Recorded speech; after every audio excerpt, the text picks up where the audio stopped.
pas mal de choses, de nouveautés au niveau des caméras, comme vous avez pu voir.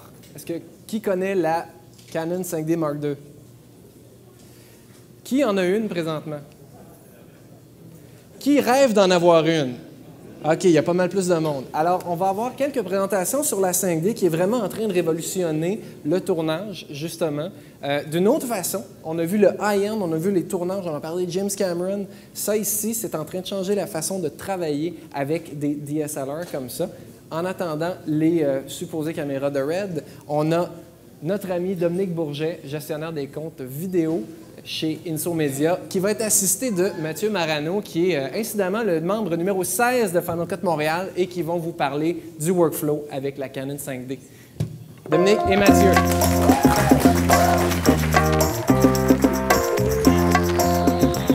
Est-ce qu'il y en a qui ne me connaissent pas? Je travaille chez Inso, je suis un des représentants pour le département vidéo. Et pourquoi je suis ici pour parler de la 5D? C'est que dans les faits, depuis 10 ans, je suis photographe aussi. J'ai travaillé beaucoup avec ces petits jouets.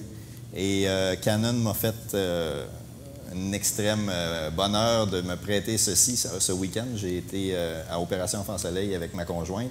Et j'ai pu tester ce petit bijou que je me doutais un petit peu de ce que ça faisait, mais je ne pensais pas être aussi impressionné de cette caméra-là. Est-ce qu'il y en a pour qui ça dit absolument rien, la Canon 5D, dans la salle? Non, pas mal, tout le monde en a entendu parler. Donc, caméra photo à la base de 21 millions de pixels qui donne des images d'une qualité incroyable. Moi, je l'ai comparé avec des boîtiers. Aussi, Yannick Derry, qui est ici, qui va présenter plus tard, qui en a un et qui a un boîtier aussi réflexe beaucoup plus haut de gamme. Et on est très, très impressionné des images photos au départ qui sortent de cette caméra-là. Elle a été beaucoup améliorée au niveau des hauts ISO. On peut aller 1600, 2000, 3002 au niveau de l'ISO et avoir des photos sans grain. C'est vraiment révolutionnaire. Mais où c'est de plus en plus révolutionnaire, c'est le petit bouton ici qui nous donne une image vidéo à l'arrière. Et on appuie ici. Ça enregistre en 1080p sur une carte compact flash. Là, vous allez me dire, ouais, mais regarde, ça enregistre une petite carte comme ça, c'est pas la RED, on est d'accord. Ça enregistre en format H264, mais quand vous regardez un Blu-ray, c'est clean, c'est à peu près aussi clean que ça. C'est vraiment extrêmement bien compressé et d'une qualité impressionnante. Donc, vous pouvez, chez Canon, avoir toute la série d'objectifs. Moi, j'ai déjà les objectifs série L que j'ai fixés dessus. Et vous avez toute la panoplie de lentilles Canon, ceux qui ont déjà des boîtiers que vous pouvez fixer là-dessus et faire des petits chefs-d'œuvre. Vraiment, on a tourné des très, très belles images. Donc, Mathieu va vous parler un petit peu de qu'est-ce qu'on peut faire avec ces fichiers-là une fois qu'on transfère ça dans votre Final Cut ou logiciel de montage. Donc, je passe la parole à Mathieu, qui va vous jaser de tout ça. Bonjour, bonjour. On va passer sur le Keynote. Alors, oui, je vais vous parler un peu de la Canon 5D Mark II.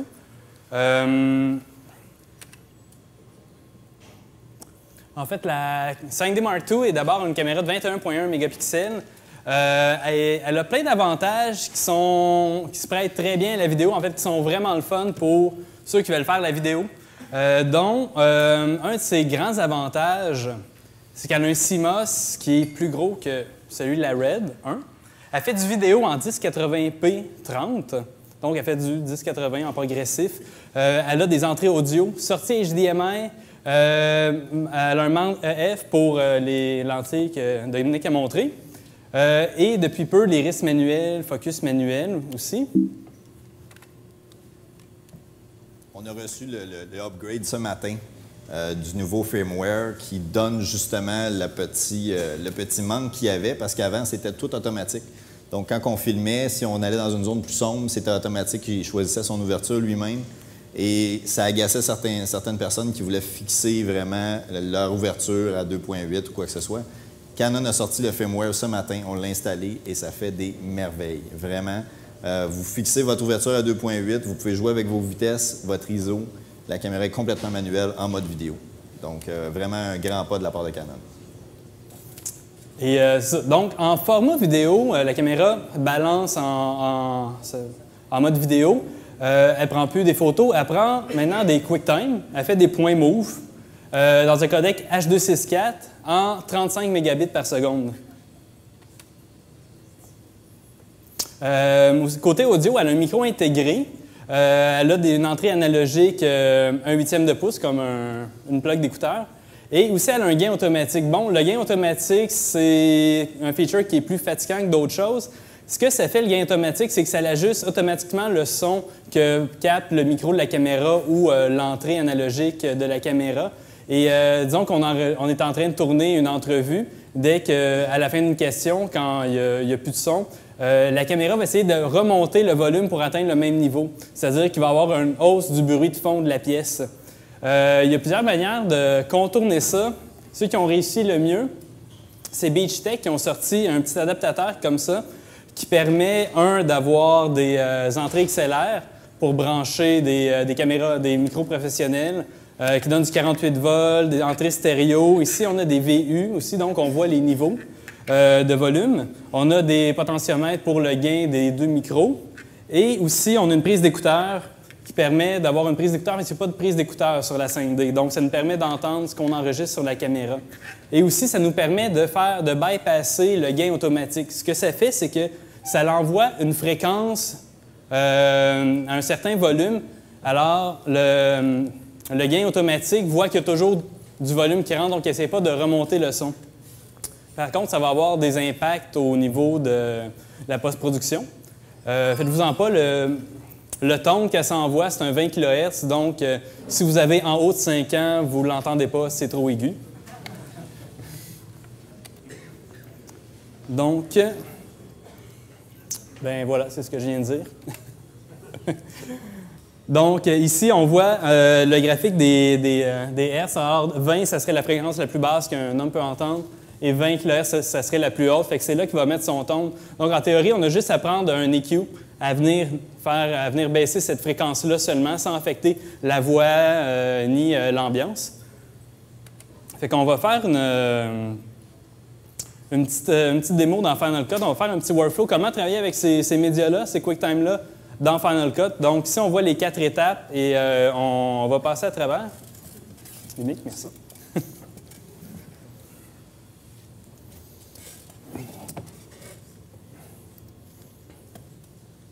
Excellent. Donc, la caméra, la 5D, tourne sur des petites caméras, des petites cartes compact flash comme ça. Donc, j'ai juste à prendre un lecteur USB qui ressemble à ça et insérer la carte, copier le contenu de la carte sur mon disque dur. À quoi ça ressemble quand je copie la carte? Donc ici, j'ai ma carte 2, qui est la deuxième carte que j'ai tournée aujourd'hui. On voit le contenu de la carte ici. Alors, si je vais dans DCIM, EOS 5D, ici, on voit, j'ai des QuickTime Movie avec les vidéos que j'ai faites. Donc, c'est un QuickTime si on double-clique, il ouvre dans QuickTime, il n'y a pas de problème. Cependant, c'est du H.264 et Dieu sait que Final Cut n'aime pas le H.264.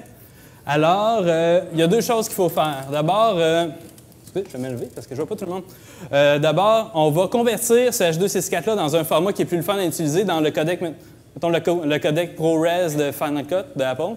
Et aussi, par la même occasion, vu qu'on fait déjà un transcode, on va se débarrasser de la fréquence qu'on n'aimait pas du DXA qui nous est bien utile, mais qu'on ne veut pas pendant notre montage. Donc, je vais vous montrer qu'est-ce que ça fait quand on met un clip original sur un timeline de Final Cut. Donc, ici, on voit que j'ai importé mon clip. Ici, c'est directement le H.264 de ma carte que j'ai glissé dans Final Cut. Et ici, je le mets dans mon timeline. Donc, le codec, il n'aime pas ça du tout. On voit que j'ai une barre rouge, donc il me demande de faire un rendu. Je ne peux pas faire de playback, il dit unrender.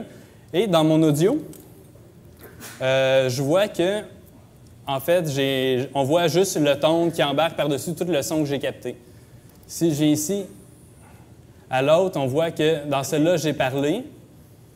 Je parlais au micro et aussi, on voit que la forme d'onde, il y a le ton qui embarque par-dessus tout. Donc, ce qu'on va faire, c'est que on va aller dans Compressor.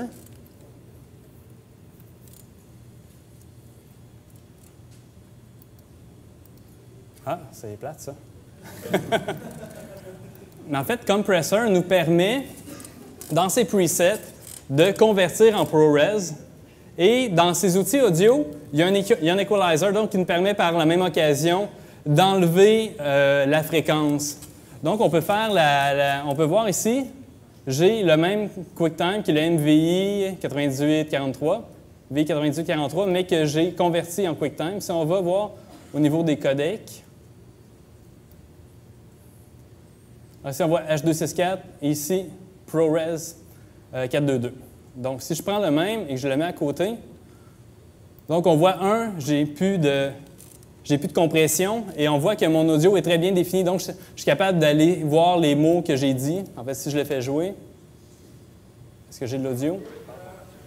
Fait que c'est le soir d'un gars, puis...